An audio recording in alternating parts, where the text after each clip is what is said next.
Hola, buenas noches a todos. Bienvenidos al cierre de este 25 curso de Pediatría Práctica Federal, digámosle, porque está representada todas las provincias. Eh, en la charla previa que tuvimos con la doctora Camínquer y Regueiro, comentamos que a lo largo de todos estos años nunca habíamos tenido una charla de un genetista. Por acá pasaron cientos de especialistas y una enorme cantidad de especialidades, pero no habíamos tenido una charla de genética. La doctora va a hablar sobre criterios de sospechas de trastornos genéticos en el consultorio. Este, Porque el tema es que nosotros diagnosticamos tardíamente, a veces años, y eso a veces años o a veces no lo diagnosticamos. Y eso puede traer consecuencias médicas importantes y hasta médico-legales. A mí me pasó en una oportunidad que una madre tenía durante muchísimos años seguido por un pediatra, que era muy buen pediatra, y no pensó en la enfermedad. Y yo por algún olfato tuve la suerte de pensar en la enfermedad y hicimos el diagnóstico y la madre estaba enojadísima e incluso quería hacer acciones legales. Entonces, creo que esta va a ser una charla enormemente importante para todos los pediatras. Patricia Calmín, que es nuestra invitada, es profesora asociada del Hospital Italiano, fue médica de planta del Hospital Elizalde y autora del PRONAP de la parte de genética en el año 2023. Héctor. Buenas noches a todos, gracias como les digo siempre por estar con nosotros. Con Héctor pensamos, como él dice, en genética, porque uno está en el consultorio o está en una internación o está en una guardia y debe saber leer una semiología que no nos han enseñado adecuadamente. Y sacar conclusiones y llegar a la presunción de una enfermedad genética es muy importante por las razones que decía Héctor Legar, hasta médico-legales. Además, cuando uno tiene la evolución del genetista con un diagnóstico presuntivo, el genetista nos dice descartar malformaciones cardíacas, descartar problemas renales, descartar problemas óseos, descartar ponerse, ponerse en previsión de futuros problemas inmunológicos u oncológicos. Eso es muy útil para nosotros porque nos abre la mente de qué puede tener, cómo puede evolucionar nuestro paciente. Gracias, Patricia, por estar con nosotros. Tenemos muchas ganas de escucharte. Bueno, antes que nada les quería agradecer muchísimo la oportunidad de la participación en este curso tan importante, al doctor Héctor Regueiro y Héctor Carrillo. Y siempre es importante poder tener contacto con los pediatras porque son la puerta de entrada al nivel primario de atención de salud. Y entonces digamos, para mí la genética ha crecido, como todos sabemos, exponencialmente. Podríamos abordarlas desde cualquier instancia, desde la parte molecular hasta los mecanismos de producción de las enfermedades, pero con el correr de los años he aprendido, estando en contacto con tantos pediatras, que tengo que decirles que ningún paciente entra con el cartel yo tengo una enfermedad genética. Y donde fallamos, por eso se piensan que son raras. Las enfermedades genéticas tienen muchas malas famas de distintas categorías. Unas que son muy complicadas, que son raras, que son complejas para entender, y que en el consultorio no las voy a ver nunca, que son enfermedades de hospital, de terapia intensiva o de hiperespecialidades. Y no hay nada más erróneo que eso. Bueno, si me permiten, voy a empezar a compartir los diapositivos. Esperemos tener suerte con esto. Cualquier problema me avisan. Tú puedes, Patricia. Bueno, Perfecto, doctora, perfecto. Ahí se está viendo. Muy bien. anduvo. Bueno, esto para que vean, porque yo he hecho atención primaria a nivel, bueno, primaria de salud, hasta para los chicos de la escuela primaria. no solo para los pediatras, y para que vean que una genealogía mínima la puede hacer un chico de 5º grado, como esto que tengo acá dibujado. Esta genealogía es de verdad, ¿eh? Y acá dice, yo me parezco a papá por la cara. Bueno, el primer mito que vamos a tratar, voy a tener en cuenta la hora, son 8:20. Es que, como decíamos recién, que las enfermedades genéticas son raras, que nunca las vamos a ver, que son difíciles y que en el consultorio menos. Y algunas cifras les voy a dar como para tirar abajo este mito. Entonces, entendamos que ya estas son cifras, por ejemplo, 50 por 1000, que sería el 5% de impacto al nacimiento. Esto va en aumento porque cada vez es mayor la capacidad de detección. Si yo estuviera en la maternidad Sardá y pusiera una silla ahí en la sala de partos, vería que al 2 al 3% de los neonatos presentan una alteración morfológica, o sea, aquellas que se ven al nacimiento. 2 al 3%, piensen que es más o menos 1 cada 33, 1 cada 35. Entonces el 50% de eso es de causa genética. La genética representa, la causa genética, alrededor de un 50% de muertes en los países desarrollados. Nosotros todavía tenemos otros problemas medioambientales más puros, de nutrición, en fin, condiciones socioeconómicas que hacen que pasen a un segundo lugar, pero tampoco estamos tan lejos. No se tiene muy en cuenta que la ceguera, la sordera y fundamentalmente la discapacidad intelectual son el 50% de causa puramente genética. A veces la genética tiene una causa principal en la producción de una enfermedad y a veces da una susceptibilidad dada por un efecto multifactorial en donde está la base genética, la tela genética de susceptibilidad. Pero el 50% de la ceguera, la sordera y la discapacidad intelectual son de causa genética. En nuestro medio, en el país, se hizo un estudio en el Hospital Garrahan, en donde corroboró lo que se veía en otros países por el nivel de complejidad del hospital, que el 30% de sus admisiones era de causa total o parcialmente genética.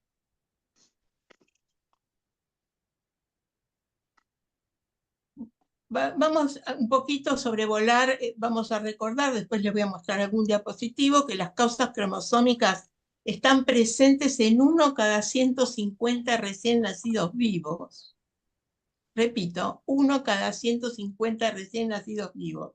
Los problemas cromosómicos pueden ser balanceados también, es decir, no manifestarse en el fenotipo, pero ser una bomba de tiempo que pueden explotar en la familia cuando la familia va a tener descendencia. Están presentes en el 8% de los mortinatos.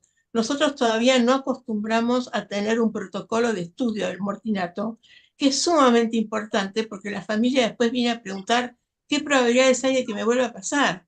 Y la piedra angular del asesoramiento genético es el diagnóstico de certeza.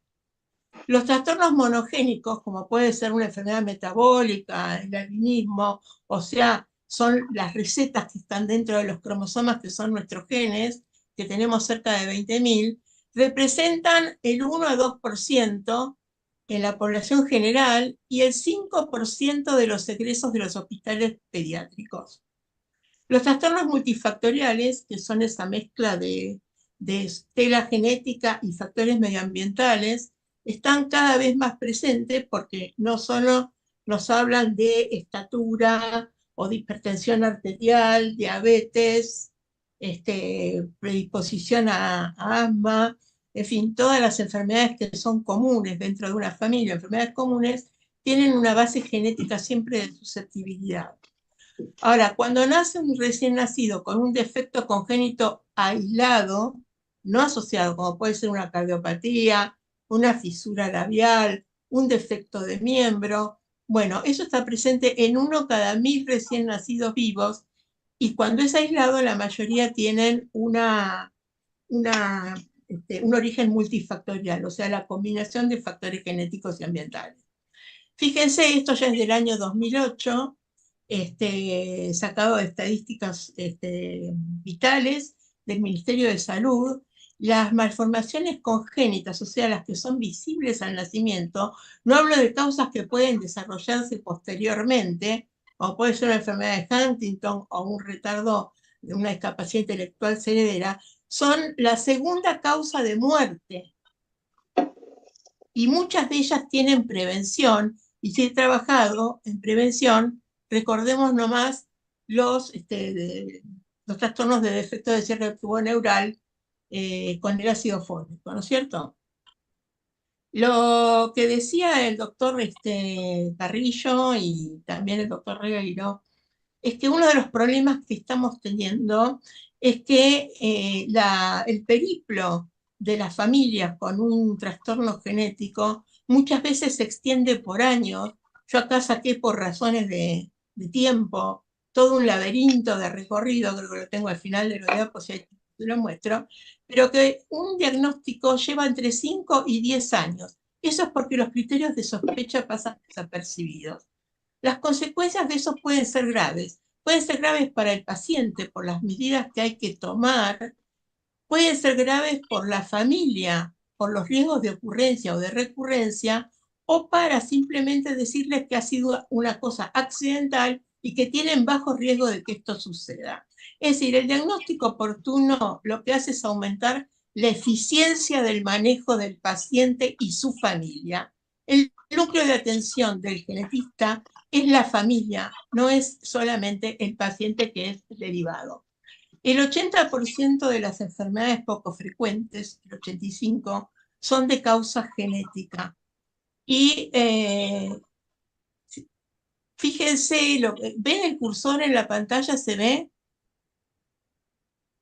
Cuando yo lo marco, Sí, ¿se ve? se ve perfecto. Sí, se ve, sí. Fíjense que entre el 6 al 8% de la población es el impacto de estos trastornos poco frecuentes. Yo creo que fue poco acertado buscarle un nombre como poco frecuente, porque eso hace de vuelta realimentar el tema de que no se van a ver nunca, son muy raras, y que el pediatra tiene que concentrarse en el síntoma puntual, ver cómo crece y desarrolla el chico, bueno, y después eventualmente si surge alguna patología. No, las enfermedades genéticas son comunes y siempre se van a enfrentar en el consultorio con niños con estos problemas. No se afanen. Para un poquito. Me parece que es fundamental esto que dijiste, ¿no? Que las enfermedades, esto es como un bombazo que nos tiraste, que las Perdón. enfermedades genéticas son comunes. Qué interesante. Me parece muy bueno Tiré todas resaltarlo eso, esas ¿no? cifras, no las inventó Patricia Cummings, están en toda la bibliografía. Si quieren agarrar el Meneghelo también de la última edición, o sea, están en todo PubMed, o sea, esto ya no es ninguna novedad. Ahora vamos a ver por qué parecen tan infrecuentes. Ustedes se preguntarán por qué pongo este diapo. Bueno, nosotros lo que el pediatra o el obstetra, el clínico, lo que recibe en el consultorio es un conjunto de niños, de pacientes. En general tienen trastornos habituales, pero vamos a tratar en esta charlita de hacer hincapié en que dentro de ese conjunto, que parecen todos más o menos, hay alguno en donde hay que poner el ojo, por el criterio de sospecha. Por ejemplo, este que marco acá es diferente de los demás. ¿Lo ven? El pelo. El pelo, Este sí. es de verdad, este es de verdad. El resto son peluches. Qué Mirá bueno. vos, mirá. Qué bueno, qué lindo. Y acá el bosque, ¿no es cierto? Pero acá, ¿qué vemos? Abajo decís. No Ahí hay sé una Porque rama qué hay ahí. una rama que se cayó. una jirafa. Ah, O sea Es que una en el mirá. malón de niños y de pacientes que tiene el pediatra ahí uno tras otro en el consultorio, vamos a tratar hoy que distinga el diferente, Bueno, el diferente.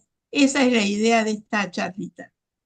Bueno, criterios de sospecha entonces, ¿cuándo pido la interconsulta? Vamos. Básicamente los criterios de sospecha para poder categorizarlos se clasifican en 4. Las morfológicas, que son las que generalmente hacen que un médico derive a la consulta, porque cuando yo digo muy chabacanamente, cuando el chico tiene el ojo en la frente, lo mandan, y esas en general no se pasan desapercibidas. Los signos funcionales, estos son el fantasma, que ahora los vamos a ver, por el cual la mayoría pasan desapercibidos y se demora un montón. Los antecedentes familiares, que hay que saber qué preguntar. Les quiero avisar que yo a cualquier paciente mío, después de decir buenas tardes a los padres, lo siento y ellos me empiezan a hablar del chico y yo digo, no, vamos a parar, paro acá y empiezo a hacer la genealogía, porque yo quiero ver el conjunto, el contexto donde ese niño nació. Es fundamental que se empiece por una genealogía pequeña, ya vamos a ver, muy fácil de dibujar, la herramienta más poderosa del estudio genético más importante que existe. Y después de los antecedentes familiares, la duda, ¿lo mando o no lo mando? La presencia de anomalías morfológicas, esto les puse a Nemo porque el carácter de Nemo le disimula su defecto congénito, que es un defecto de miembro, ¿no es cierto? Tiene una aleta más chiquita. Orienta generalmente a el chico raro, el chico con un fenotipo peculiar, fenotipo es lo que se ve. Esto generalmente el pediatra entrenado lo detecta cada vez más.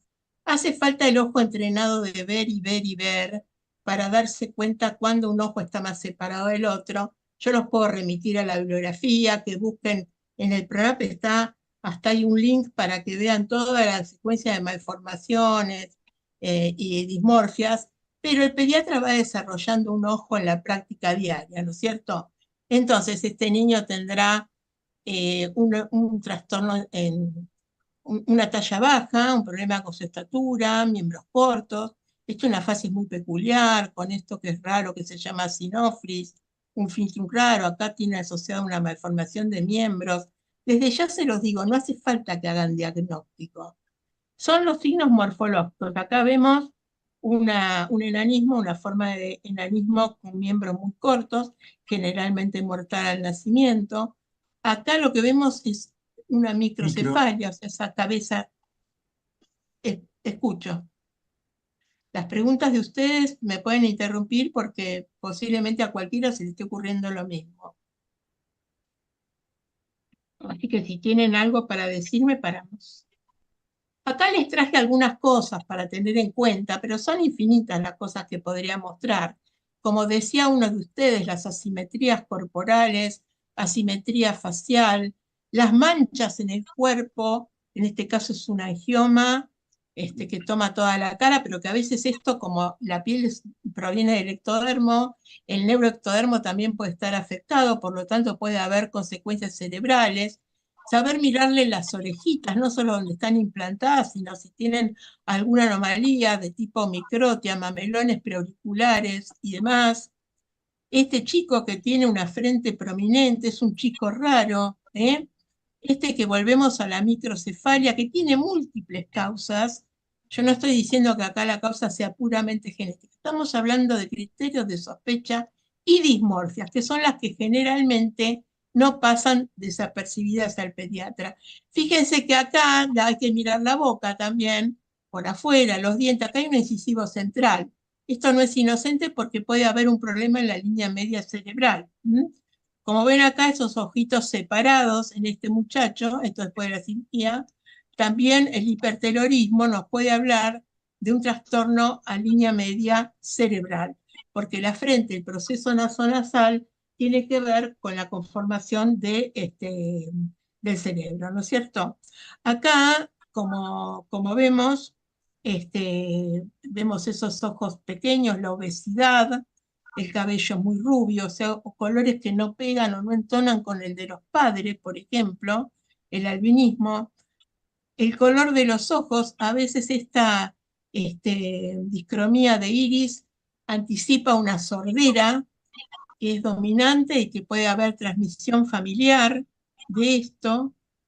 Ejemplos, ¿no es cierto? Acá lo que vemos es una forma de cráneo. Esta es una craneoestenosis, ¿no es cierto? Que puede, si pasa desapercibida y llega muy tarde, a hacer una compresión cerebral y llega tarde al neurocirujano y llegamos tarde con la cirugía y el chico se puede dañar. Hay otras que son más severas, ¿no es cierto? Acá tenemos un niño que tiene múltiples dismorfias, en este caso una alteración cromosómica. No tienen que hacer diagnóstico, pero va sumando puntos.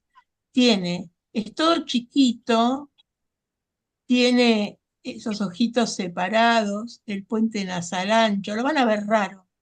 Y además con una fisura labiopalatina. Entonces esto, ya de por sí, que tiene más de 3 anomalías, una mayor y las otras son dismorfias menores, es indicación para derivar a la interconsulta. Después le podemos agregar los signos funcionales, porque los signos no quiere decir que estén aislados, sino que uno puede hacer una ensalada con los signos morfológicos, los funcionales, que los vamos a ver ahora a continuación, y los antecedentes familiares. Cualquiera de los tres, cuando hay signos mayores, son para la derivación. Acá tenemos otra vez este chico que tiene esta facies peculiar, este era un chico normal, la verdad, pero acá tenía algo. Yo lo marco en general cuando estoy con alumnos, pregunto qué le ven, ¿no es cierto? Esto es una brida amniótica que no es un trastorno genético. Y acá lo que ven es un chico que tiene esta mano más pequeña y una alteración del el tórax con una anomalía del pectoral. O sea, algo en el tórax. Le ven algo en el tórax. ¿Estamos? No hace falta tampoco, lo pueden describir en forma sencilla. No descuidar las manchas en la piel. No descuidar las manchas en la piel. Tanto hipocrómicas como hipercrómicas o café con leche, cuando hay más de 5. Esto corresponde a una tomografía de este chico, porque esto es una esclerosis tuberosa que se asocia con malformaciones cerebrales.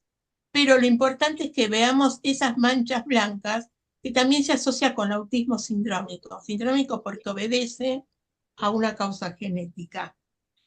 Acá vemos los tumorcitos en piel que pueden ser típicos de la neurofibromatosis 1. No importa el diagnóstico, importa que le vieron las manchas en la piel. Porque acá hay que proteger al niño y a la familia, a ver si hay otros afectados, porque tiene predisposición a tumores.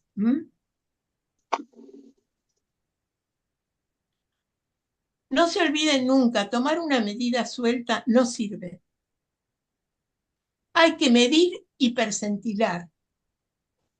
Para un pediatra el consejo que un genetista les puede dar con humildad es que midan y percentilen. Un chico que crece dentro de los percentilos normales. Esta es la tabla, es una curva de Gauss.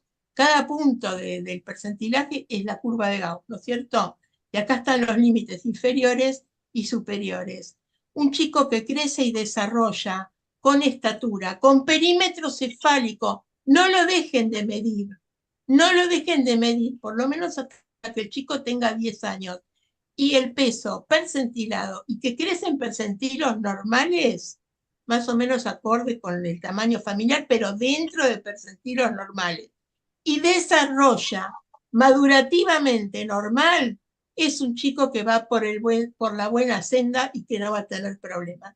Porque un chico que es macrosómico o microsómico, la expresión es todo chiquito, no nos sirve, porque la cabeza no va a ser nunca cachá. Entonces, midan la cabeza, midan la talla, tomen el peso y utilicen los cuadernos de pediatría, el verde famoso, para poner el punto y hagan una curva de crecimiento de cada paciente. Por lo menos cada 6 meses al principio, cada 3 meses, después cada 6, después una vez por año, pero no dejen de hacerlo. Es muy fácil y es sumamente... aclara un montón de cosas con respecto a ese niño. Quiero recalcar. Patricia, te hago un aporte de lo neuropediátrico. Un chico que tiene un peso y una talla dentro de un percentilo normal y que su perímetro cefálico está bajo, como en el caso de una microcefalia, o muy alto, como un chico que puede tener una hidrocefalia, no tiene que llamar la atención. Tendría que ser armónico, dentro de cierta armonía. Si se va el perímetro para arriba o para abajo y lo demás está bien, ahí hay un problema. No, y también puede ser que el chico sea todo grandote, Sí, pero la pero cabeza es tiene un todo crecimiento, grandote, los tres se están cayó grandes, todo no del hay problema. percentilo, se fue Claro, todo para arriba o se fue todo claro, para abajo, sí, pero el que se exacto. fue todo para abajo tiene una microcefalia. Y si no tiene una displasia esquelética, por ejemplo, que le está retardando, o tiene un déficit de hormona de crecimiento que le está retardando el crecimiento. Claro. Cuando ustedes detecten una anomalía, ¿qué hago? Vamos a un caso común. Tengo un chico con una fisura palatina. ¿Qué hago? Lo tienen que revisar por afuera y por adentro. Por supuesto, hasta un límite razonable. Es decir, si es un bebé, la ecografía cerebral, el fondo de ojo, un ecocardiograma, una ecografía abdomino-renal y medirlo y percentilarlo para ver si no pesquiso otras cosas. Eso se puede ir haciendo mientras planifico la derivación. Porque, por ejemplo, una fisura puede venir sola o puede venir con otras cosas asociadas, como recién les mostré, que era un chico con un síndrome de Wolf. Entonces, busquen otras cosas, además de lo evidente. Las anomalías morfológicas pueden ser externas o internas. Hay variantes que son normales, eso depende de la frecuencia en población general. Hay variantes que son menores. Fíjense que el síndrome de Down no tiene malformaciones en la cara, tiene una suma de anomalías menores que indican la presencia de que puede haber un trastorno mayor. Acá tenemos Plieres epicanticus, bueno, hay una lista interminable. Pero lo importante es que cuando hay 3 o más anomalías menores, 26% pueden presentar una anomalía mayor por adentro. O sea, el chico raro, el chico que lo ven dismórfico, ese amerita una derivación y que le exploren qué es lo que hay por adentro. ¿Se entiende? Perfecto. Las anomalías mayores son las que causan daño cosmético y o funcional. Como ya dijimos, tienen una incidencia en el nacimiento del 3 al 4% y pueden ser aisladas o múltiples. Ojo cuando hay defectos cardíacos congénitos, microtia, por ejemplo, y fisura alveolo-palatina, porque fíjense que son de las anomalías mayores que más se asocian con cuadros sindrómicos. Acá tenemos una microtia, la fisura, bueno, esta es una nariz bífida, y acá una anoftalmia. Como les digo, la lista de anomalías mayores está en un link en el PRONAP. Entonces, ¿qué pasa? No hay que perder tiempo por el niño para optimizar los recursos y hacer eficiente el seguimiento, saber qué es lo que hay que buscar y qué es lo que no hay que buscar, y hacer el asesoramiento familiar. No se puede demorar 5 años, 10 años un diagnóstico de esto. Ahora, hemos hablado de todos estos chicos que son dismórficos. Cada uno tiene su diagnóstico, pero no voy a entrar. Este tiene obesidad y retardo, la mayoría tiene discapacidad intelectual de los que están acá. Pero este puede tener un problema genético. Entonces, siguiendo con la película de Buscando a Nemo, hay un personaje en la película que los que tienen nietos, chicos, todos la deben haber visto, y los que no se los cuento, que es ahora se me olvidé del nombre, que es la que lo acompaña a Nemo en sus aventuras, que en realidad no tiene Doris. como Nemo, Doris, no tiene gracia, no tiene como Nemo ninguna malformación, dismorfia, pero tiene un trastorno del comportamiento y una pérdida de memoria. Y acá entramos en el fantasma de las enfermedades genéticas, lo que hace que con frecuencia se pase de largo, que son los trastornos funcionales.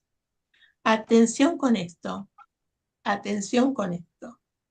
El chico con trastorno funcional, que también puede tener dismorfias, pero puede que no las tenga, como por ejemplo la hipotonía al nacimiento, una hiperlaxitud extrema, Esta chica, si yo paro la película, no le ven nada, pero en su marcha tiene una marcha atáxica, no tiene dismorfias. La discapacidad intelectual, la pérdida de fuerza muscular. Ayer atendí en el consultorio un chico con una hiperplasia suprarrenal congénita. Tampoco tiene dismorfias, ¿eh? Pero hay que hacer el tratamiento. Entonces, esto es lo que hace los signos funcionales, que ahora los vamos a repasar, que la enfermedad genética pase mayormente desapercibida. La discapacidad intelectual es una marca mayor. El 50% de la discapacidad intelectual severa es de causa puramente genética. Son cuadros sindrómicos y se puede asociar con TEA. De hecho, el 45 al 50% de los chicos con TEA presentan discapacidad intelectual y ese es el ingreso a genética. Hay que estudiar, ahora les voy a mostrar algo de bibliografía, pero es muy importante que el TGD, que es nada más que decir trastorno globalizado del desarrollo, pero no dice nada en cuanto a la etiología y en cuanto a las medidas que hay que tomar en ese niño con el TGD. Y hay que saber por qué tiene ese TGD. Entonces, la discapacidad intelectual leve, moderada o grave es un signo mayor para la derivación agenética.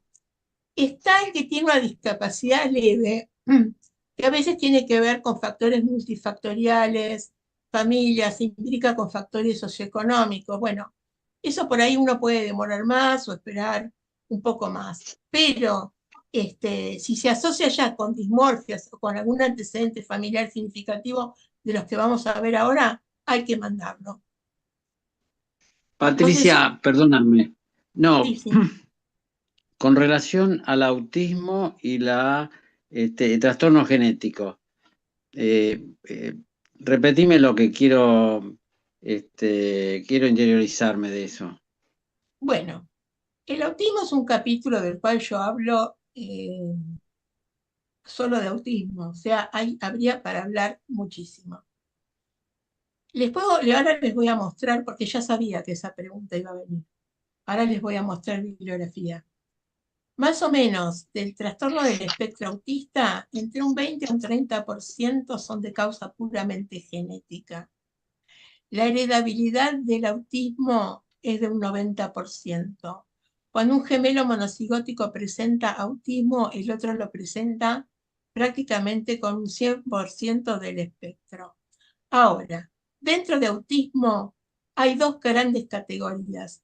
El autismo no sindrómico, en donde en general hay un salpicado en la familia de déficit de atención, hiperactividad, padres que tienen, por ahí se asocia con formas epilépticas, en fin. O a veces el autismo es sindrómico, es decir, como voy de vuelta a la esclerosis tuberosa o a la fragilidad del X, por ejemplo, que es la causa más común génica de la discapacidad intelectual severa. En mi opinión personal, últimamente yo creo que hay más facilidad por parte de los pediatras de decirle a los padres que tiene un niño con un trastorno del espectro autista, o un TGD, que decirle que tiene una discapacidad intelectual. Entonces, está aumentando la incidencia, pero además hay un sesgo porque se los rotula mucho a los chicos con discapacidad intelectual como parte del TEA. Y no, hay TEA con discapacidad intelectual y TEA sin discapacidad intelectual. Los que tienen alto rendimiento son los Asperger, que es otra cosa. Las psicosis infantiles, el 6% tienen una microdeleción del cromosoma 22. Ojo cuando un cuadro psicótico aparece antes de los 19 años. La discapacidad intelectual primero se expresa como un retardo en la adquisición de las pautas madurativas, que puede o no estar presente, pero donde siempre generalmente se expresa en la adquisición del habla. Y desde ya, si el niño empezó la escuela y repite y no puede, y no se enmarca con el cuadro familiar, se cae, digamos, de lo que son la madre, el padre, ahí hay que prender un farol y derivarlo. Muchas veces estos cuadros se asocian con la agresividad, hiperquinesis, déficit de atención, automutilación, o sea, el chico que se autoagrede, y, bueno, las demencias que son más raras en la infancia, ¿cierto? Acá, acá también vamos a marcar los trastornos del movimiento entre los signos neurológicos. La discapacidad intelectual también es un signo neurológico. La psicosis infantil también es un signo neurológico. Hay que derivarlo siempre. También tengan en cuenta la ataxia, la corea, la distonía, o sea, los trastornos de movimiento. La corea de Huntington se puede expresar desde los 2 a los 80 años. No todas las enfermedades genéticas son congénitas, porque el problema ya está desde el nacimiento, pero se pueden expresar más tardíamente, como por ejemplo pasa con la corea de Huntington. El compromiso neuromuscular, muy importante, la hipotonía, es un signo mayor para la derivación a genética. No esperemos con un niño hipotónico. La hipoarreflexia, como sucede en la atrofia muscular espinal, son esos chicos que las piernitas les pueden, no solo que se pueden morir perinatalmente, sino que uno los ve según el problema que tengan en el gen, uno lo ve como un chico floppy, ¿no es cierto?, que se le mueven las piernitas blandito, ¿eh? Entonces el pediatra de experiencia va adquiriendo capacidad en registrar esos signos, sin que el chico tenga ninguna malformación, ningún trastorno morfológico. Como ya dijimos, la sordera, los trastornos de visión importantes y la ceguera son el 50% de causa genética. Si un chico habla tarde, por favor, mándenlo al otorrino infantil que le haga todos los estudios para descartar que no tenga una hipoacusia. Si la hipoacusia se detecta, hay que mandarlo al genetista. La epilepsia puede tener agregación familiar, esto es discutible, pero si se asocia con cualquiera de las otras cosas, bueno, hay síndromes que se caracterizan por un cuadro epiléptico. A veces hay pérdida de pautas, eso es lo otro que tiene que registrar el pediatra. Este chico se sentó, caminó, balbuceó, dijo sus primeras palabras y de repente hay una involución. Resulta que le nació un hermanito, ya va a pasar, ya va a crecer, hay que tener paciencia, cuidado con esa frase. Cuidado con la frase hay que tener paciencia. Hay que citarlo más próximamente al paciente y ver que si el problema persiste, derivarlo. Desde ya un chico que tiene, bueno, lo que estábamos hablando, pérdida de pautas, un compromiso multisistémico, vómitos, acidosis, alteración del medio interno, también rápidamente hay que mandarlo para ver si no tiene un trastorno neurometabólico. La parálisis cerebral fue un daño de parto. Bueno, sepan que 2% tienen una causa totalmente genética. Uno levantando los antecedentes puede rápidamente ver si un chico nació bien, a término, con 3,2 kilos, y el alta se lo dieron a las 48 horas. No hubo ninguna corrida de reanimación ni nada. Ese chico no tiene la parálisis cerebral porque hubo un daño. Eso se ve en los antecedentes perinatales, o sea, cuando levantamos la historia. El genetista levanta toda la historia clínica. Estos son defectos mayores para derivar. Discapacidad intelectual, más o menos rasgos psicóticos. El TGD, que no es más una forma elegante de decir discapacidad intelectual.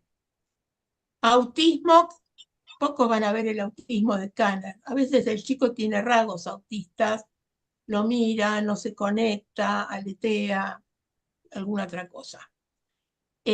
Deambulan por un montón de psicopedagogos, estimuladores, pero después tienen el segundo. Ese es el problema de la dilación. Que podemos hacer un asesoramiento genético para evaluar los riesgos de repetición en la familia y la psicosis infantil. Estos 4 son una causa mayor de la derivación a la consulta genética. Bueno, acá tienen, si entran a PubMed van a encontrar todo esto, pero yo ya les traje, este es del 2023, fíjense lo que está subrayado acá en azul, que un 50% ya refiere acá, de los individuos con Autistic Spectrum Disease, o sea, TEA, están diagnosticados con anomalías cromosómicas de lesiones o microduplicaciones. Hoy en día tenemos la tecnología para detectarlo.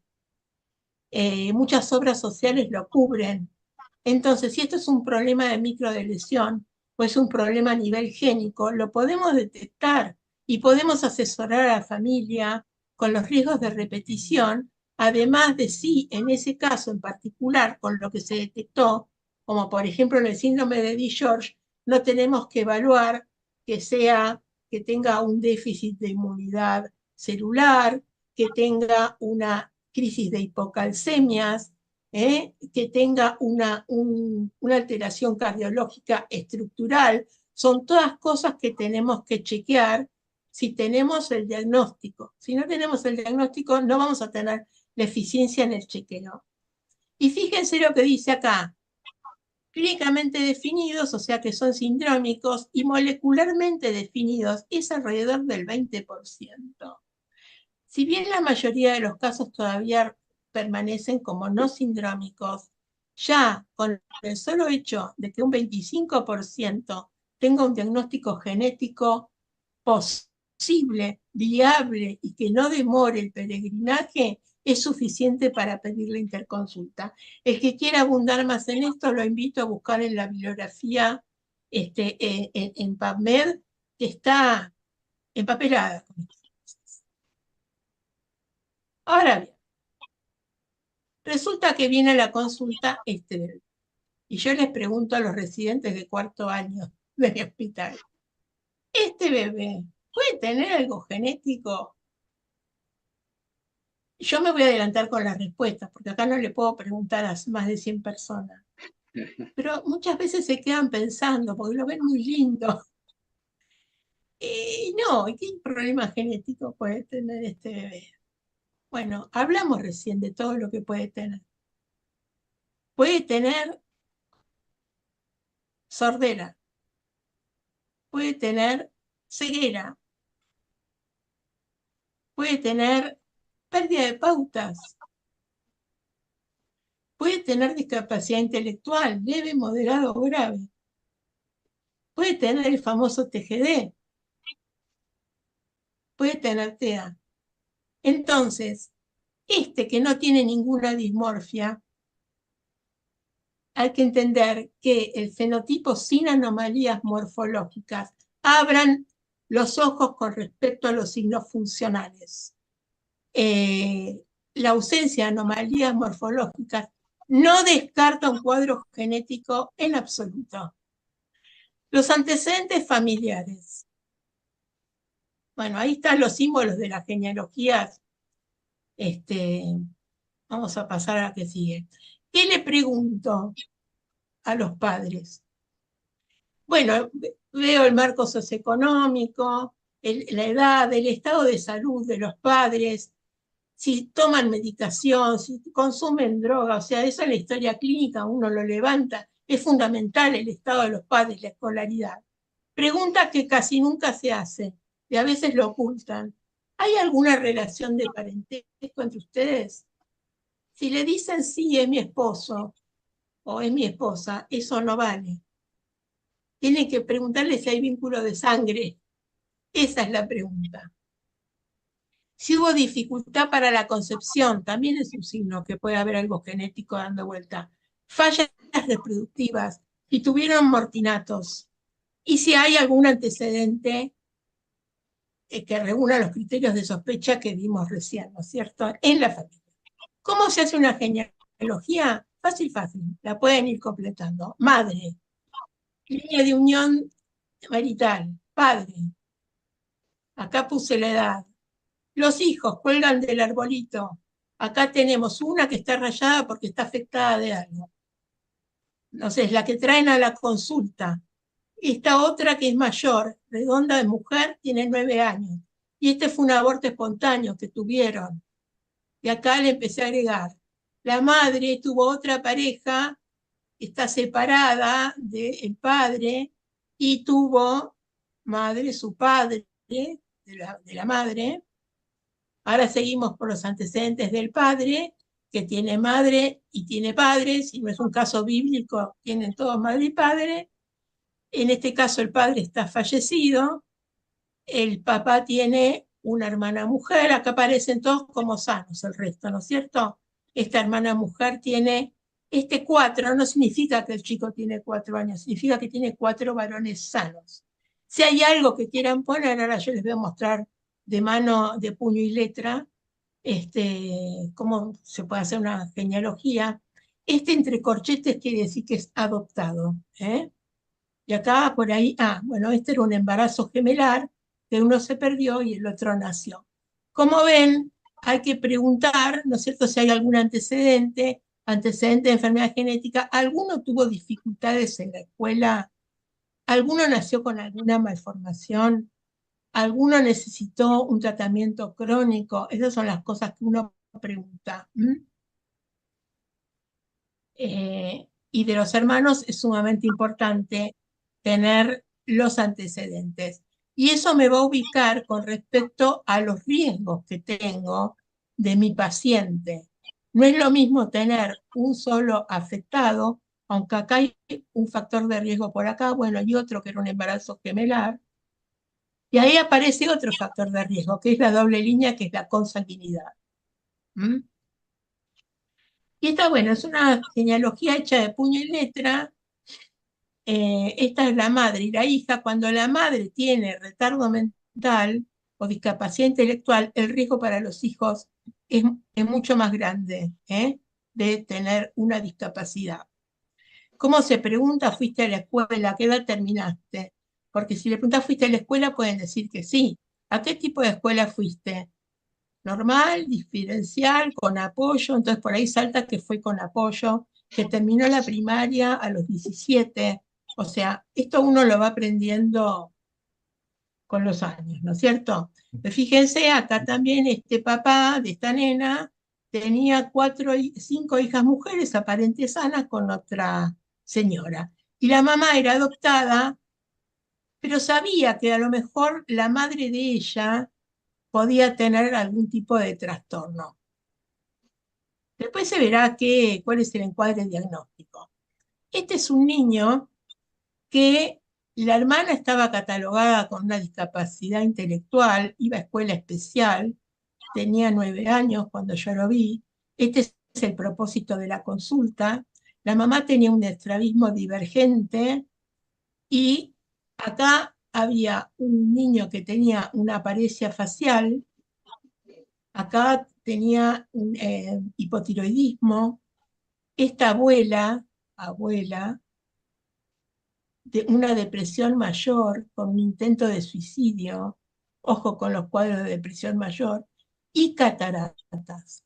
Con todo esto y este fenotipo, ¿le vemos una carita rara a este chico? Le vemos una carita rara. Sí. ¿Qué le vemos? La boca entreabierta, muy característica de este trastorno. La lengua que cae, como si no tuviera fuerza en esta parte. Bueno, esto es una distrofia miotónica, es la enfermedad de Steiner. Pero no hay que tener diagnóstico. Ustedes les ven una facies peculiar, chico raro, una hermana con retardo, los antecedentes familiares, ¿no es cierto? La madre con dificultad escolar, y esto es el sello para mandarlo a genética. Este chico va a presentar un retardo en la adquisición de las pautas madurativas. Fíjense, esta es la agregación familiar, por ejemplo, para síndrome de Down. Aunque la mayoría de los casos de síndrome de Down son esporádicos, accidentales, favorecidos por la edad materna. Pero también hay casos que son producto de una traslocación, y si uno no les pide el cariotipo a ese chico que consultó por tener síndrome de Down, se queda sin el asesoramiento para avisarles a los padres que están en riesgo de otro niño con el mismo problema. Acá la mamá, que tenía un matrimonio previo, con un chico con una distrofia muscular, un varón, otro varón sano, enfermedad ligada al X, se separa, vuelve a armar pareja y viene con esta nena que tiene esta fase peculiar, con un discreto retardo madurativo, pero uno levanta a la familia y yo venía con un embarazo en curso. Entonces yo le pregunté, ¿alguna vez lo estudiaron a su hijo y la estudiaron a usted? Le dijeron que tenía riesgo porque ella pensó que como el segundo hijo había sido normal, ya no tenía más riesgo de tener un chico que se le va a morir en silla de ruedas, todos creo que saben. Y además la madre era portadora obligada porque cuando levanto la genealogía, ella tenía 2 hermanos varones con el mismo problema.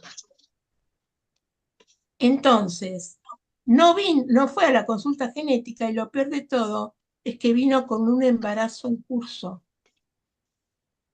que para colmo era un varón. Bueno, acá se hicieron los estudios y dio que este varón, cuando nació, se tuvieron que hacer los estudios y gracias a Dios tenía las enzimas normales. O sea que era un chico sano, teniendo el 50% de probabilidades de tener otro varón afectado. Bueno, estas son otras genealogías que le traje.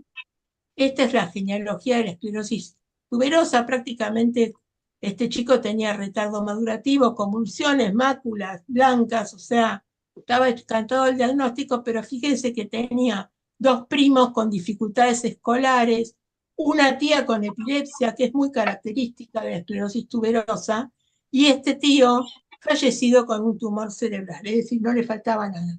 Hicimos los estudios, obviamente dio positivo, y se asesoró a la familia y se trató, ¿no es cierto?, a este niño con los riesgos. Esta primera hermana, al momento de la consulta, presentaba rasgos autistas y no me acuerdo si dio positivo o no, no voy a decir, porque no lo tengo presente, pero este tenía todo, ¿no es cierto? Bueno, y acá una familia que viene por síndrome de Down, la madre también es muy frecuente encontrar 2 o 3 matrimonios, por eso les muestro, o 2 o 3 parejas, no importa si tienen la libreta o tienen la libreta de lo demás, ¿no? Pero sí las uniones, ¿no es cierto? Entonces, esta mujer había tenido hijos con 2 personas que habían presentado dificultades escolares. Rodrigo, este primer medio hermano de este niño, tenía dificultades escolares, nadie les había mandado por eso, y lo mandaron por el síndrome de Down, que este fue de la mayoría de los casos que son por trisomía 21 libre, o sea que no hay riesgo familiar. Se le dio ¿por qué? Porque la mamá tenía 39 años al momento de la consulta, o sea que se embarazó añosa, entre comillas, porque hoy en día es muy común en determinados niveles socioeconómicos el embarazo de mujeres mayores de 35 años. Pero ella ignoraba por completo que haberse puesto grande le traía otros riesgos. ¿Vamos bien hasta acá? Porque di mucha información. Perfecto. Bueno, esto para que vean otro tema, la agregación familiar de cáncer.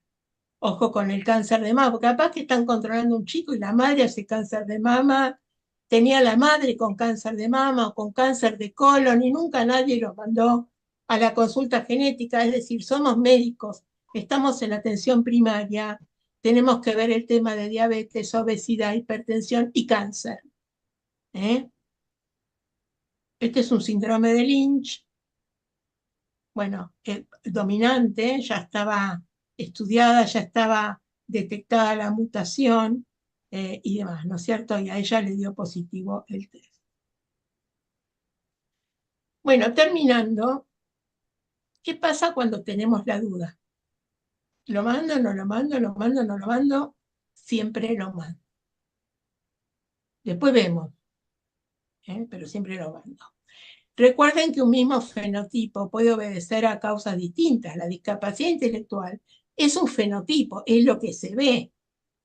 Pero acá abajo, que está el genotipo, no va directo al fenotipo, que es lo que se ve. El genotipo es la secuencia de genes, sino que siempre entre este genotipo y el fenotipo siempre interactúa el medio ambiente. Pensemos en los defectos, por ejemplo, como el defecto de cierre de tubo neural. La mayor cantidad de casos de TEA y de psicosis siempre tienen que ver con la tela de susceptibilidad, no son sindrómicos, y lo que interviene en el ambiente. Ya vamos terminando, vamos a una cosa poquito, tenemos 1,5 metros de ADN en cada una de nuestras células.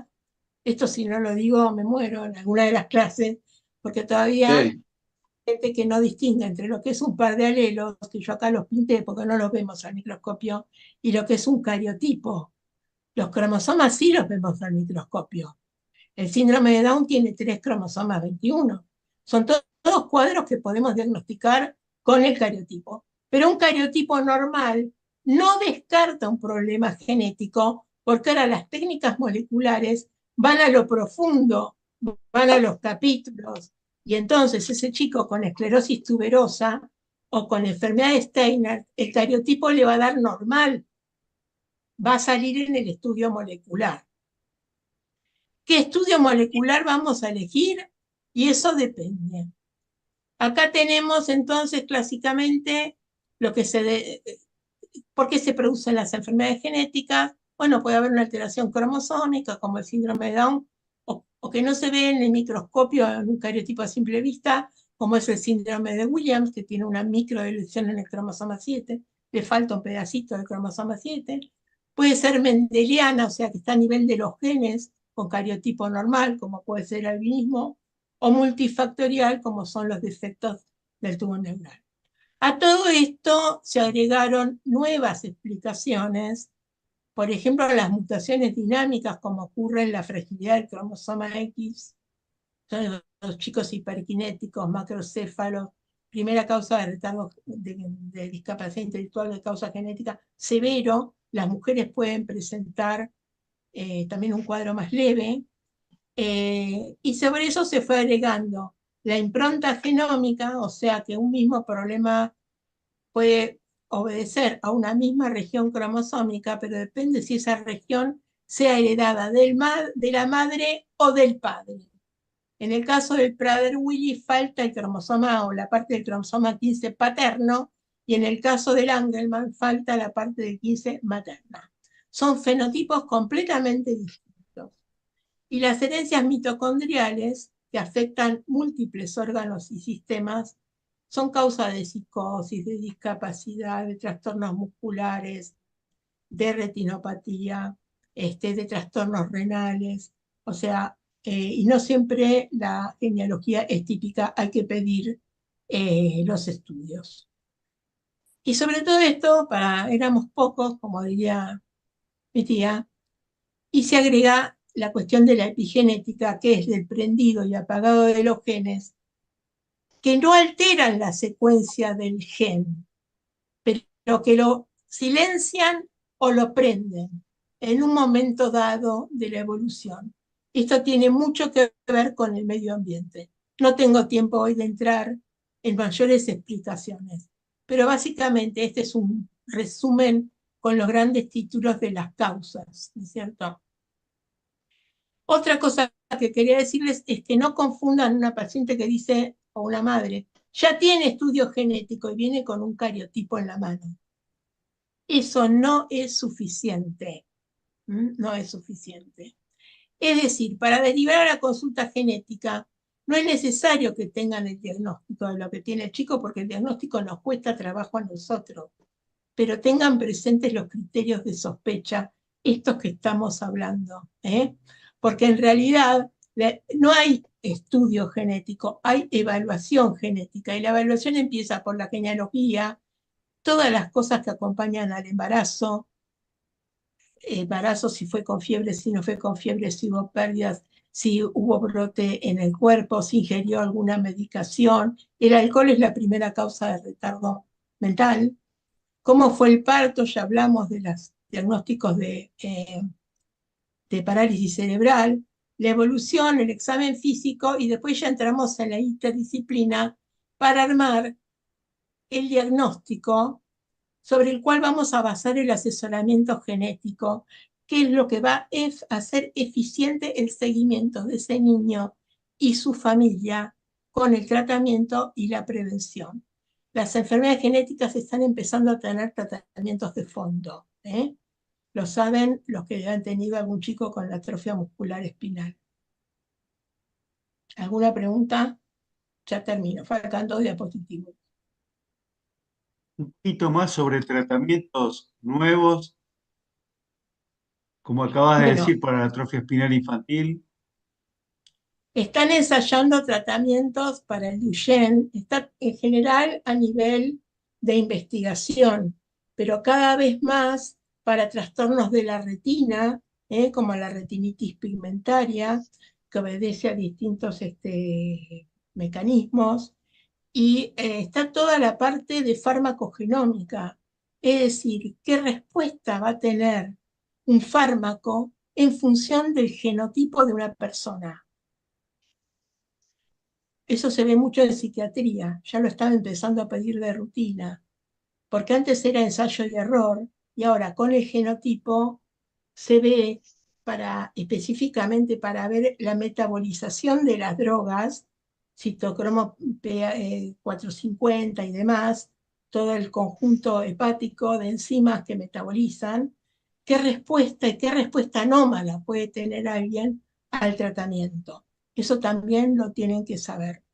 Hay desarrollos para líneas de investigación para prácticamente todas las enfermedades genéticas y hay ya estudios que están en la parte de la fase clínica.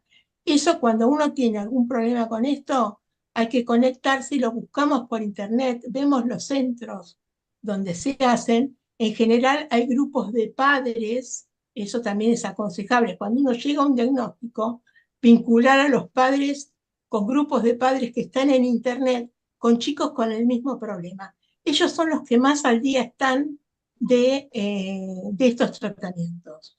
¿Mm? Gracias. Enfermedades metabólicas, por supuesto.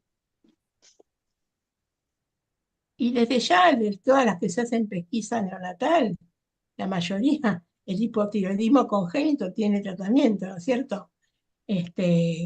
Hay un montón ya de enfermedades que tienen un tratamiento de fondo. Bueno, los tipos de análisis genéticos que acá bueno, tiene una microdeleción del cártel, le falta una. Tenemos el cariotipo, que ya hablamos, saca sangre, se cultiva, los cromosomas se ven cuando las células están en división, y después tenemos todos los estudios por genética molecular, que son muchos, PCR, secuenciación, las plataformas genómicas, los estudios de FISH, que son los que tiran una sonda. Si no me equivoco, es un síndrome de Williams. Este es el cromosoma 7. Acá está este verde que marca que es un cromosoma 7 y el rojo que marca que está la parte que yo me interesa. Pero fíjense que este otro cromosoma 7 no la tiene. Esto significa que tiene una microdeleción del cromosoma 7 y tiene síndrome de Williams. Esto actualmente también se puede hacer por métodos moleculares, ¿eh? O sea, se combina según una técnica que se llama cariotipo molecular, pero que no hay que empezar por ahí. Hay que empezar por el cariotipo común y después ir al cariotipo molecular, que es la técnica de microarrays, ¿no es cierto? Bueno, acá está lo que yo les decía del PRONAP. Si quieren, está en el módulo 3. Este es el módulo 3. No sé por qué dice 2 ahí. Porque en el lomo dice módulo 3. Hay una módulo 3, pero este es el capítulo 2. Pero en el lomo dice módulo 3. Bueno, no les miento. Ahí dice, Créanme. doctora, abajo a la izquierda dice el 3, módulo 3. Ese módulo ¿No? 3. Abajo a la Bueno, este es izquierda. el módulo 3 del año 2023, en donde acá tienen todo lo que hemos hablado hoy, muy rápidamente, muy a vuelo de pájaro, un poquito más específicamente dedicado al pediatra. Yo les recomiendo que lo busquen para leerlos tranquilos. Y muchas gracias por la atención. ¿Podemos habilitar las preguntas, Rodrigo? Sí, sí. Por favor. Como siempre, si quieren hacer una pregunta, ponen la manito y nosotros le habilitamos el micrófono. Ahí habían preguntado justamente, doctora, en el chat por el PRONAP, cuál era bien, así que lo acaba de dejar bien claro, que es el 2023 y el módulo 3, así que Lo voy a perfecto. volver a poner en la presentación para A que todos ver, lo ahí está, vean. perfecto, perfecto. Bueno, a ver Sí. si ve alguna mano. También escribió Doctora, mientras Vicky usted me hace la Fano. preguntita, que hay, la doctora Yadarola quería saber si acepta derivaciones y está en algún otro lugar aparte del italiano, como para compartir lugares. Sí, sí, yo tengo mi consultorio particular.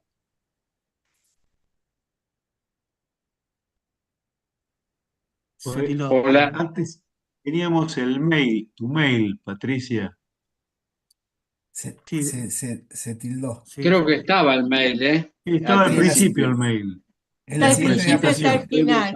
Ahí está, al ahí final, Sí, acá. Ahí está, ahí está. tengo, no hay ningún problema. La derivación a la consulta genética pediátrica la puede hacer cualquiera, hasta los padres pueden venir solos con la inquietud. También si hay un embarazo en curso, lo mejor siempre es el embarazo planificado.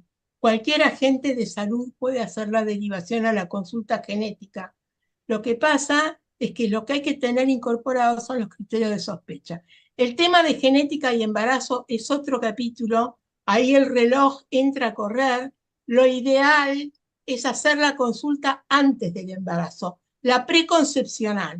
Eso que el pediatra como médico de familia lo sepa, porque una madre añosa o los chicos hoy están informados a medias o no saben qué estudios hacer, ni siquiera saben cuando les piden los estudios para qué sirven. Por ahí los pide el obstetra y el obstetra después se encuentra con un resultado que por ahí no es del todo, entonces ya llegan un poco ya con el embarazo en curso, y eso la verdad que cada vez, por lo menos a mí me va achicando las coronarias.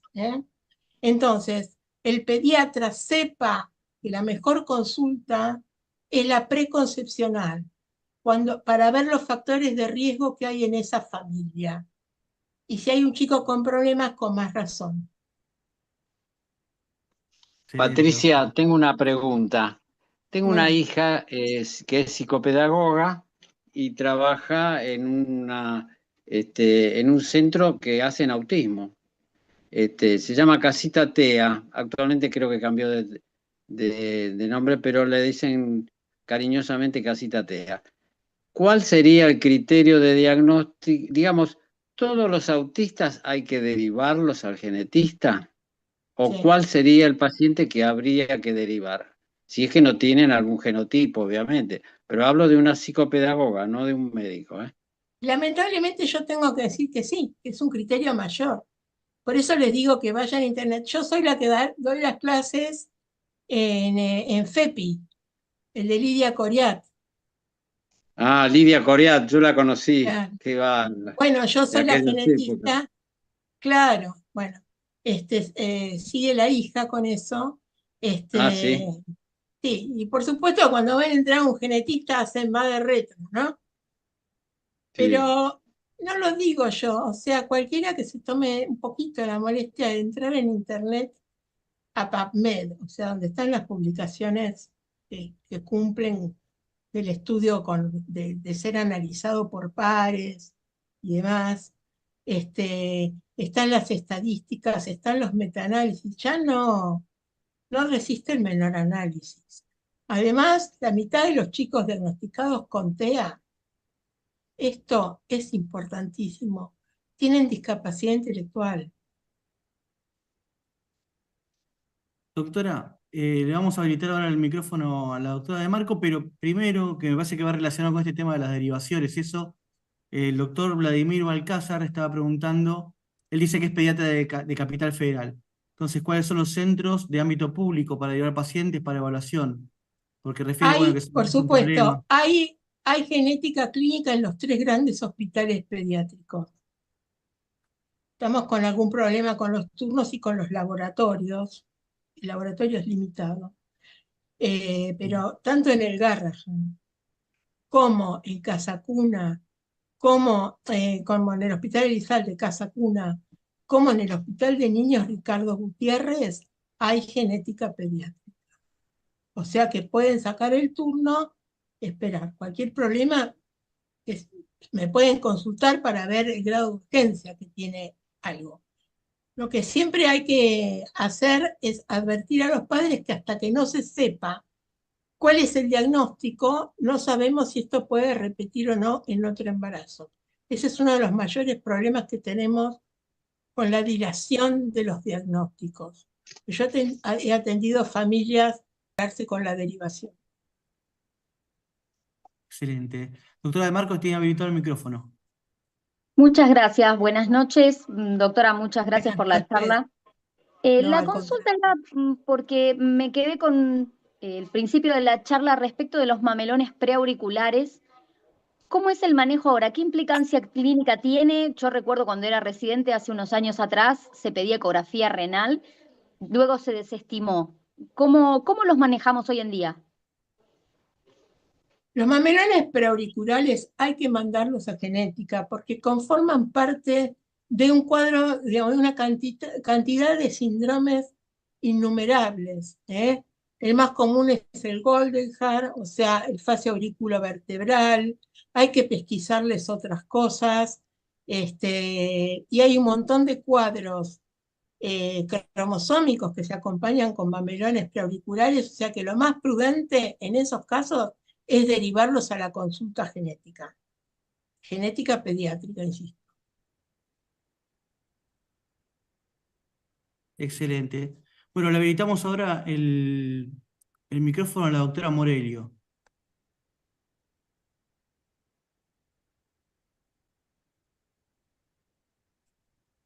No sé si la doctora Morelio está ahí. Bueno, ¿Me hacen? Se nos durmió. ahí está. No, perdón, soy un poco nula con la tecnología. Bueno, yo quería agradecerle mucho la charla. Quería comentarle a la doctora que hice parte de mi residencia con la doctora Torrado y la doctora Barreiro en el Garrahan. Eso me permitió tener una mirada muy particular y muy especial, gracias a Tenemos Dios. cosas escritas y hechas. Yo soy amiga de la doctora Barreiro. Maravillosas, sí, miré algunas. Y eso me permitió que cuando me vine al interior, estoy trabajando en el interior, tener una mirada un poquito más abusada. Y gracias a esa mirada, bueno, no sé si gracias, ¿no? Pero bueno, he podido poder derivar a pacientes que después tuvieron diagnósticos como, por ejemplo, la fragilidad del X, donde se abrió un espectro de familia, donde empezaron a tener las mujeres premutaciones hasta mutaciones completas con diferentes intensidades de manifestaciones, que realmente en un principio, bueno, obviamente la familia no estaba muy feliz, pero después muy agradecidos. Es muy valioso lo que estás diciendo, perdón que te interrumpa. Vos sabés que la experiencia nuestra, una vez que un pediatra rotaba por genética, salía transformado. No, realmente sí. Sí, es algo que me abrió la cabeza de una manera que es como un tercer ojo ya. Y una tiene una mirada, de hecho he tenido pacientes que aún con un signo menor, tuve un paciente con una sindactilia, lo estudié porque lo vine ya así, terminó siendo monorreno, cardiópata, lo estudié y lo derivé obviamente, y tenía externamente un solo signo menor, que era la sindactilia, y aparecieron todas unas manifestaciones internas, como bien dijo usted, ni hablar. Y después durante 23 años trabajé en una escuela especial, y esto de los chicos con retrasos que después fueron estudiados y se encontraron trastornos de la migración neuronal y un montón de cosas que, bueno, que hay que tener un poquito esa mirada un poquito más amplia y bueno, estudiar y derivar, ¿no? Como dijo usted, no pretender un diagnóstico, y por ahí quizás en la derivación no poner lo que uno ve para que la familia no se alarme, porque ustedes tienen una mirada muy Ojo con lo amplia. que uno escribe en la receta de Claro, tal cual. derivación. No se trata de, se puede poner fenotipo peculiar y punto. Claro, O eso es lo que yo pongo. retardo en la Y si hay algún adquisición. detalle familiar. Ahora, es muy valioso contar en la audiencia con una persona que haya tenido tu experiencia. Porque muchas veces cuando yo hablo de estas cosas, algunos, viste, son medio descreen.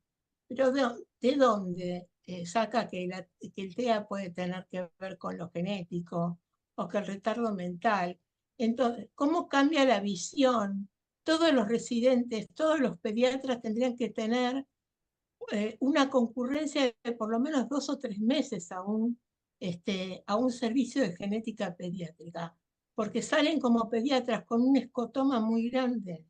Se tiran a ver al chico, con perdón, ¿no? Pero uno se va sobre el paciente, que era lo que yo hacía antes de empezar a hacer genética, cuando todavía acá la genética clínica era nada. Pero lo importante es ver primero a la familia. Vos habrás notado que Torrado, Barreiro, cualquiera, empiezan por la genealogía. Sí, Aunque bueno, ya, yo de hecho, aunque ya sepan el como diagnóstico del chico, pero empiezan como por médica cualquier escolar, consulta. empecé trabajando en eso, hacía la genealogía familiar y obviamente en mi consultorio también lo sigo haciendo.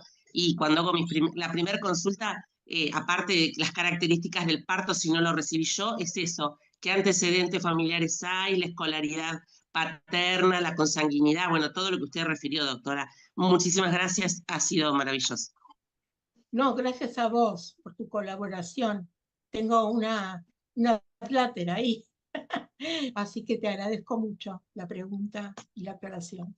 Excelente, doctora. Ahí le voy transmitiendo algunas preguntitas más. Bueno, como la doctora Morelo, en el chat hay muchísima gente que está agradeciendo la claridad con la que disertó, el tema que trajo. La verdad que fue muy interesante. Todo el mundo la está elogiando, doctora. Le Muchas paso gracias. Muchas le gracias paso a ahora todos. una pregunta de Marcia Ondetti, que fue más tempranito. Dice esto: madre joven, impresiona discapacidad intelectual leve con 2 de los 3 hijos con discapacidad intelectual y la tercera hija de 2 años y medio con retraso del lenguaje. ¿Debería pensar en genética? Ya nacieron 3. Y seguramente esa mamá, esa familia, porque capaz que alguien se está haciendo cargo de eso, los abuelos, por ejemplo. Es todo un tema ético. Yo no hablé de asesoramiento genético, el marco ético, la confiabilidad, la asequibilidad, o sea, que sea accesible para todos, la privacidad, o sea, todo asesoramiento genético requiere un riguroso marco ético. Ahora, si la que consulta es la abuela, por ejemplo, porque la hija es discapacitada y ya tuvo un discapacitado, ahí la que está haciéndose cargo de esa familia es la abuela o la abuela y el abuelo, en fin, o otros familiares. O sea, ahí hay que ver. Pero esa señora por ahí, nadie le advirtió que por ahí podía tener chicos con problemas y que le iba a resultar más costoso, costoso me refiero desde el punto de vista afectivo, no hablemos de lo económico, teniendo ella misma una discapacidad para afrontar la crianza de 3 chicos con discapacidad. O sea, es mucho el mal que uno puede evitar con el asesoramiento y después las decisiones las toma la familia, no las debe tomar el genetista.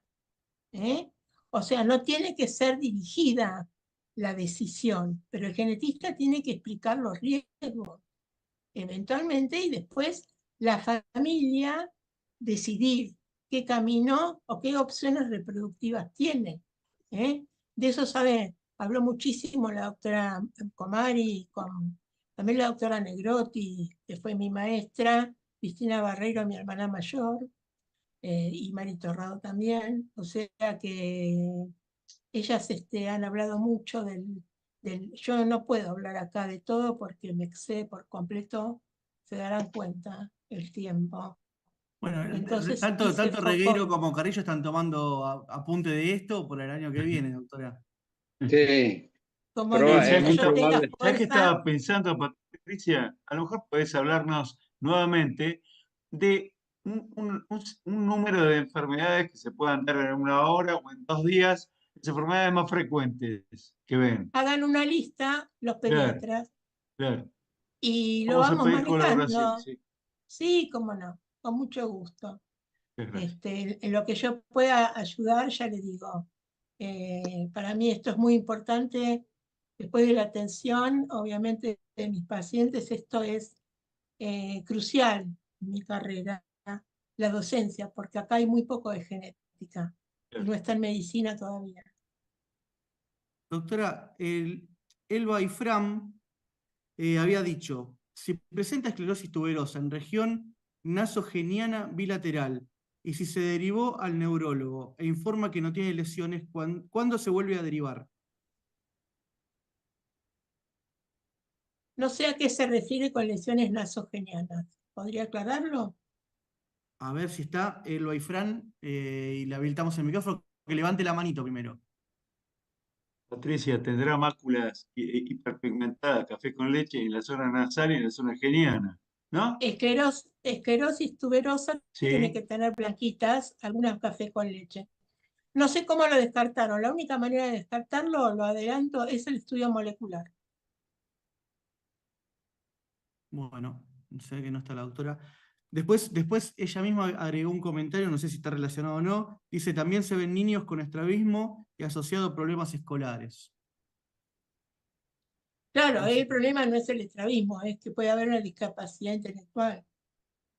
El estrabismo, obviamente, puede ser un problema aislado o que surge en un niño o nace con estrabismo, eso es de resorte del oftalmólogo infantil.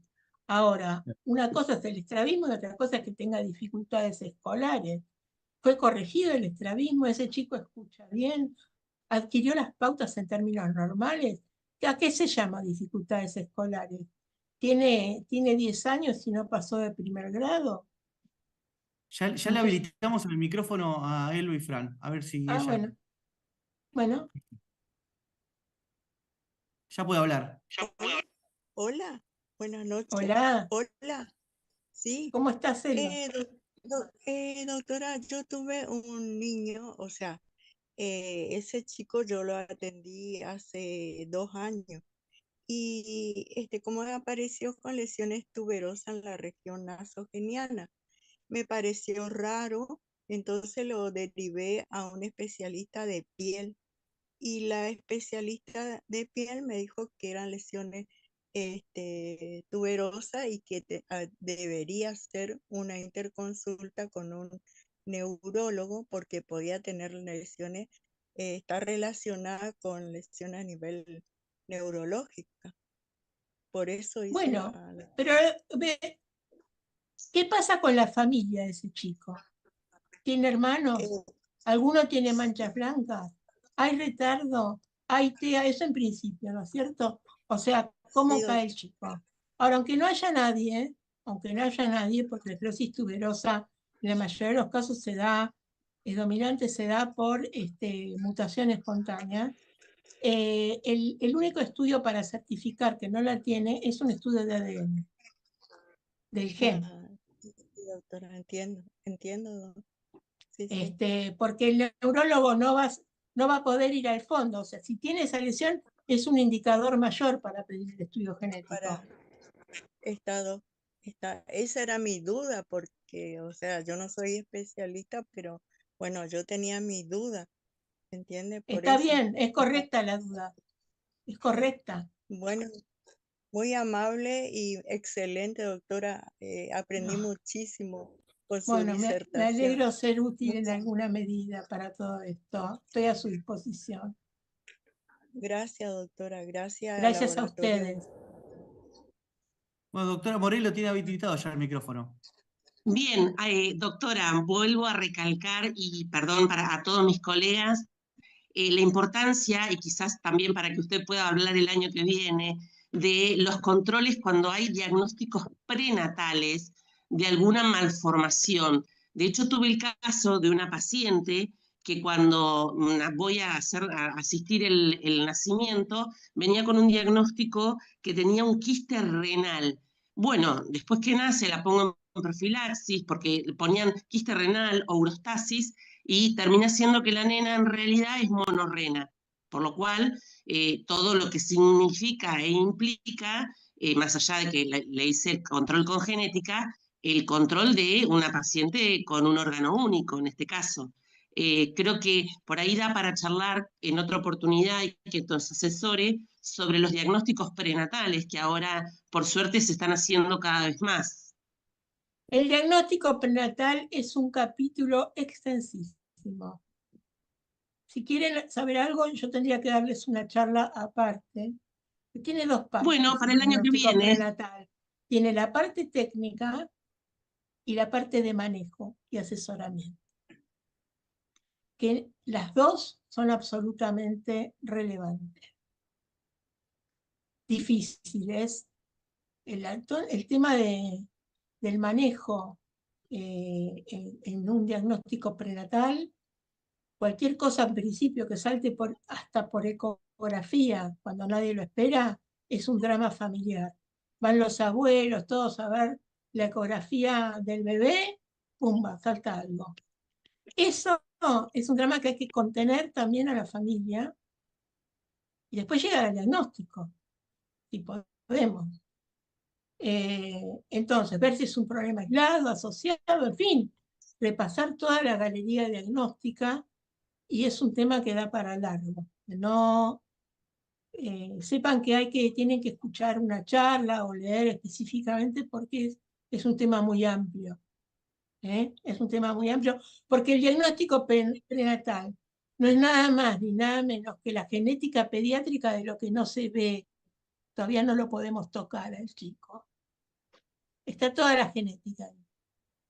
Pero además no lo podemos ver, salvo por ecografía y otras cosas. Entonces, y está el manejo familiar, que es crucial, cómo manejar la angustia, los tiempos.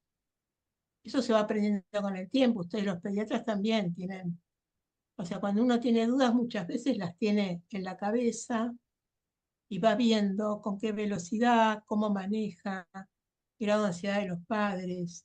Todo eso importa y mucho. Excelente, doctora. Le habilitamos a la doctora Yucra, el micrófono que hace rato que está esperando, que ha hecho una Hola. consulta en el chat. Sí, Hola, ¿qué tal? hola. Buenas noches, ¿cómo le va? Desde ya, bueno, muy excelente la clase, me resultó súper interesante. Quería hacer una consulta con respecto a las orejas de estal sin otra alteración, o por lo menos visual, ¿no? Fenotípicamente. ¿Qué es lo que hay que buscar? ¿O hay algún síndrome particular que lo caracteriza? Mirá, las alteraciones auriculares van desde la notia, o sea, que no tiene oreja, hasta la oreja normal, pasando por todo. Lo que tiene que saber el pediatra es cuál es la conformación normal de una oreja, que se mire en el espejo, ¿no es cierto? Esta parte gordita de arriba, esta parte que sobresale, el lóbulo, el canal auditivo, y acá adelante, nada. El trago y el antitrago y nada más, ¿no es cierto? A veces puede haber una asimetría auricular, eso a veces se acompaña de una alteración del maxilar. Entonces, puede haber fositas preauriculares.